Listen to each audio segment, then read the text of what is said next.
I'm Joanna Simpson here at FundForum International, and joining me now is Holger Sepp, Managing Director in Germany for Caceis. Thank you very much for joining me today. Thanks, Joanna. And Caceis have obviously been a long supporter of FundForum International, and we're very glad to see you here again. Asset services have a big role to play in the transformation of the industry. So what would you say is the biggest new value that you bring to a business? Look, Joanna, I would say the biggest new value, it's really the technology. So asset managers have outsourced a lot of their back offices to asset services long time ago. And even though this is not, let's say, on the same level of development over the different countries and for different asset classes, in general, this is the trend. And that allows us really to use this, let's say, new technology, whether we speak about blockchain, whether we speak about RPA, whether we speak about data analytics. We can use this, and this allows, on the other hand, really the asset managers to concentrate on their task, which is creating investor value at the end.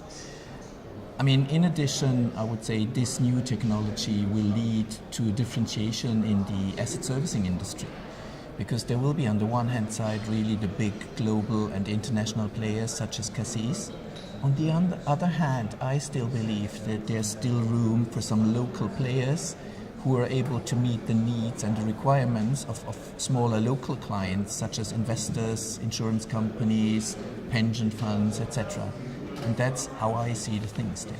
And how are you going to use the challenge of blockchain as a great opportunity? Yeah, on the one hand side, I think it's really a big opportunity for the industry itself. Yeah, and there are very good examples, let's say, on the fund distribution side, such as Funds DLT in Luxembourg or in Isnes in France. For us, on the asset servicing side, it's not that easy. We are still, let's say, analyzing the opportunities. We are working in the different working groups in the different markets together to see how things are going to develop.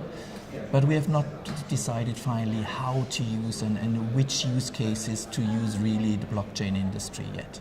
And how do you see the investment management ecosystem evolving over the next few years? And of course, not everyone's going to survive, so how do you think the winners will be defined?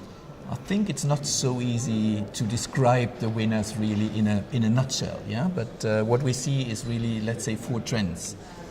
One big trend is the separation between big and global asset managers, and on the other hand, really small boutiques, which are focused very much on a specific asset style or whatsoever.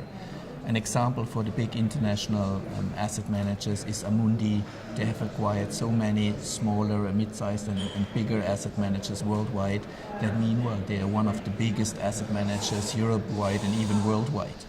On the other hand, we still see the need and the requirement from the investor side to those smaller and focused asset managers. This is one trend we see, and both are the winners.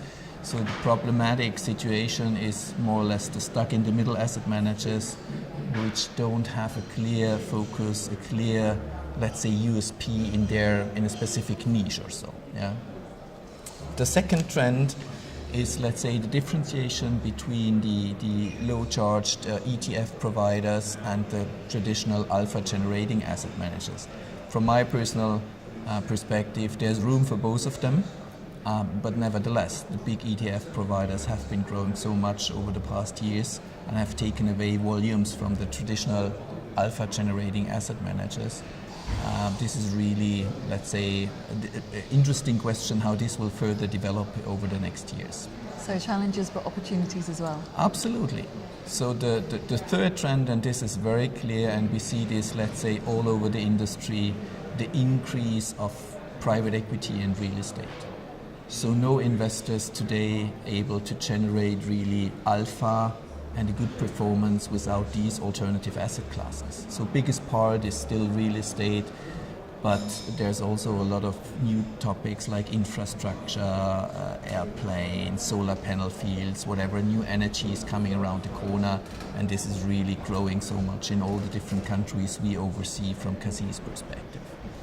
And the fourth trend at the end, it's then, let's say, the still growing role of Luxembourg as a domiciliation hub for international players.